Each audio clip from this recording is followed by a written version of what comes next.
গত বছরের অর্থাৎ 2025 শিক্ষাবর্ষের প্রাথমিকের স্থগিত বৃত্তি পরীক্ষা চলতি বছর অনুষ্ঠিত হবে। পরীক্ষা কবে অনুষ্ঠিত হবে, কোন সিলেবাসে অনুষ্ঠিত হবে, পরীক্ষার ফলাফল কবে প্রকাশিত হবে, এবছর বৃত্তি পরীক্ষা গ্রহণে আর কোনো জটিলতা আছে কি না এ বিষয়ে বিস্তারিত তথ্য জানাবো আমাদের আজকের ভিডিওতে। যারা এখনও আমাদের চ্যানেলটিকে সাবস্ক্রাইব করনি তারা এখনই সাবস্ক্রাইব করে রাখো, তাহলে পড়াশোনার সকল তথ্য এবং পরামর্শ সবার আগে পেয়ে যাবে। দীর্ঘ আইনি জটিলতা ও অনিশ্চয়তা কাটিয়ে অবশেষে এপ্রিল মাসে অনুষ্ঠিত হতে যাচ্ছে প্রাথমিকের স্থগিত হওয়া গত বছরের বৃত্তি পরীক্ষা। আগামী 15 থেকে 18 এপ্রিলের মধ্যে 4 দিনে এই পরীক্ষা আয়োজনের জোর প্রস্তুতি চলছে। কোনো সংক্ষিপ্ত সিলেবাস নয়, বরং পঞ্চম শ্রেণীর পূর্ণ সিলেবাসে গত বছরের বই থেকেই 5 বিষয়ে মোট 400 নম্বরের পরীক্ষায় অংশ নেবেন শিক্ষার্থীরা।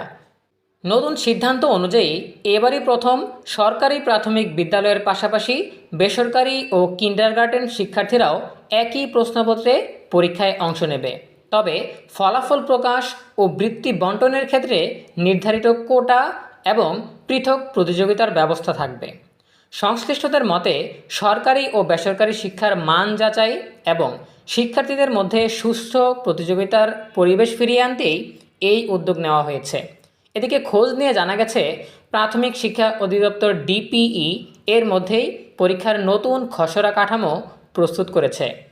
এইচএসসি পরীক্ষা শুরুর আগেই এই পরীক্ষা শেষ করার পরিকল্পনা রয়েছে। আন্তঃ মন্ত্রণালয় বৈঠকের পর আগামীকাল বৃহস্পতিবার 5 মার্চ এ বিষয়ে চূড়ান্ত সিদ্ধান্ত হতে পারে। প্রাথমিক ও গণশিক্ষা মন্ত্রণালয় এবং অধিদপ্তর সূত্রে জানা গেছে হাইকোর্টের রায়ে সরকারি প্রাথমিক বিদ্যালয়ের পাশাপাশি বেসরকারি, রেজিস্টার্ড কিন্ডারগার্টেন ও অন্যান্য অনুমোদিত শিক্ষা প্রতিষ্ঠানের শিক্ষার্থীরাও অংশগ্রহণের সুযোগ দেওয়ার নির্দেশনার পর পরীক্ষা কাঠামোতে পুনর্বিন্যাস হতে যাচ্ছে।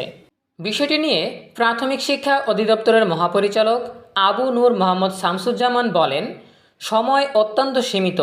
এইচএসসি পরীক্ষা শুরুর আগেই কেন্দ্র সংকট এড়াতে পরীক্ষা নেওয়ার প্রয়োজন। যেহেতু এটি মেধা যাচাইয়ের পরীক্ষা, তাই নম্বর বা বিষয় কমানোর সুযোগ নেই। আমরা পূর্ণ সিলেবাসেই পরীক্ষার সুপারিশ করেছি। তিনি আরও জানান, 15 থেকে 18 এপ্রিলের মধ্যে পরীক্ষা নেওয়ার একটি প্রস্তাব আলোচনায় আছে, তবে এটি চূড়ান্ত নয়। বৃহস্পতিবারের বৈঠকে এ বিষয়ে সিদ্ধান্ত হতে পারে। আবার জুনের আগে ফলাফল প্রকাশের একটি বাধ্যবাধকতা রয়েছে। নির্ধারিত সময়ে ফল প্রকাশ না হলে বৃত্তির অর্থ বরাদ্দ ফেরত যাওয়ার শঙ্কা আছে। এই কারণেই দ্রুত সময়সূচি নির্ধারণে জোর দেওয়া হচ্ছে। অধিদপ্তর সূত্র জানায় 5 বিষয়ে 400 নম্বরের পরীক্ষা নেওয়ার প্রস্তাব করা হয়েছে। এর মধ্যে বাংলা, ইংরেজি এবং গণিতে 300 নম্বর এবং বিজ্ঞান এবং বাংলাদেশ ও বিশ্বপরিচয় বিষয়ে 50 নম্বর করে 100 নম্বরের সিলেবাসে পরীক্ষা নেওয়া হবে। তবে একই প্রশ্নপত্রে সরকারি ও বেসরকারি সব ধারার শিক্ষার্থীর পরীক্ষা দিলেও ফলাফল প্রকাশ ও বৃত্তি বণ্টনে থাকবে আলাদা মডালিটি। প্রস্তাবিত পরিকল্পনা অনুযায়ী এবার মোট 82,500 জন শিক্ষার্থী বৃত্তি পাবে। এর মধ্যে 33,000 শিক্ষার্থী ট্যালেন্ট পুল এবং 49,500 শিক্ষার্থী সাধারণ বৃত্তি পাবে। মোট বৃত্তির 80% সরকারি প্রাথমিক বিদ্যালয়ের শিক্ষার্থীদের জন্য এবং 20% বেসরকারি ও কিন্ডারগার্টেন শিক্ষার্থীদের জন্য সংরক্ষিত থাকতে পারে। নাম প্রকাশে অনিচ্ছুক প্রাথমিক ও গণশিক্ষা মন্ত্রণালয়ের এক কর্মকর্তা জানান, ফলাফল প্রকাশের সময় সরকারি ও বেসরকারি শিক্ষার্থীরা নিজেদের কোটার মধ্যে প্রতিযোগিতা করবে।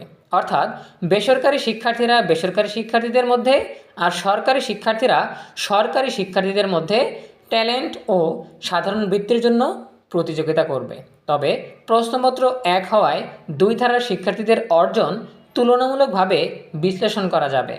এ বিষয়ে ডিপিই মহাপরিচালক আবু নূর মোহাম্মদ শামসুজ্জামান বলেন, সরকারি প্রাথমিক শিক্ষাকে কেউ আন্ডার এস্টিমেট করলে সেটি বাস্তবতার সঙ্গে কতটা সামঞ্জস্যপূর্ণ তা ফল বিশ্লেষণেই স্পষ্ট হবে, আর এটি ভবিষ্যৎ পরিকল্পনা নির্ধারণে সহায়ক হবে। অন্যদিকে বেসরকারি শিক্ষকদের একটি অংশ দ্রুততম সময়ে বৃত্তি পরীক্ষার আয়োজন ও প্রস্তুতি নিয়ে উদ্বেগ জানিয়েছেন। সংশ্লিষ্ট সূত্র বলছে, এরই মধ্যে কয়েক জায়গা থেকে কেউ বিভিন্নভাবে সময় বাড়ানোর দাবিও জানিয়েছেন। তবে অধিদপ্তর বলছে শিক্ষার্থীদের ইতিমধ্যেই পঞ্চম শ্রেণী উত্তীর্ণ হয়ে পরবর্তী শ্রেণীতে উঠে গেছে। দীর্ঘসূত্রতা হলে প্রস্তুতি ও প্রশাসনিক জটিলতা আরও বাড়বে। প্রাথমিকের বৃত্তির আর্থিক কাঠামো তুলে ধরে শিক্ষামন্ত্রী জানান, ট্যালেন্ট পুলে নির্বাচিত শিক্ষার্থীরা এককালীন 225 টাকা এবং মাসিক 300 টাকা করে পাবে, আর সাধারণ বৃত্তিপ্রাপ্তরা এককালীন 225 টাকা এবং মাসিক 225 টাকা করে পাবে। আগামী বছর বৃত্তির পরিমাণ বাড়ানোর চিন্তাভাবনা রয়েছে বলেও উল্লেখ করেন তিনি। প্রিয় শিক্ষার্থীরা, এই ছিল প্রাথমিকের বৃত্তি পরীক্ষা নিয়ে সর্বশেষ তথ্য। এখানে শেষ করার আগে তোমাদেরকে আরও কিছু আপডেট দিয়ে রাখি, সেটা হচ্ছে খুব শীঘ্রই তোমাদের পরীক্ষার চূড়ান্ত রুটিন বা সময়সূচি প্রকাশ করা হবে। আরেকটা বিষয় হচ্ছে, যেহেতু বেসরকারি আর কিন্ডারগার্টেন শিক্ষার্থীরাও প্রাথমিক শিক্ষার অধিদপ্তরের নতুন নির্দেশনা অনুযায়ী পরীক্ষায় অংশ নিচ্ছে, সেজন্য প্রশ্ন কাঠামোতে কিছুটা পরিবর্তন আসতেছে। ঠিক আছে, সকলে যেহেতু একই প্রশ্নপত্রে পরীক্ষা দিবে, এজন্য প্রশ্নপত্রের কাঠামোতে কিছুটা পরিবর্তন আসবে। সো নতুন প্রশ্ন কাঠামো আর মানবন্টন আসলে সেটাও আমরা তোমাদেরকে দ্রুত সময়ের মধ্যে জানিয়ে দিব। সো আমাদের সাথেই থাকো, দেখা হবে পরবর্তী আপডেট নিয়ে নতুন কোনো ভিডিওতে। সেই পর্যন্ত তোমরা সবাই ভালো থাকো, সুস্থ থাকো, নিরাপদ থাকো এবং সবসময় ENUB চ্যানেলের সাথেই থাকো। তোমাদের সকলের জন্য রইল অনেক অনেক শুভকামনা। ধন্যবাদ সবাইকে।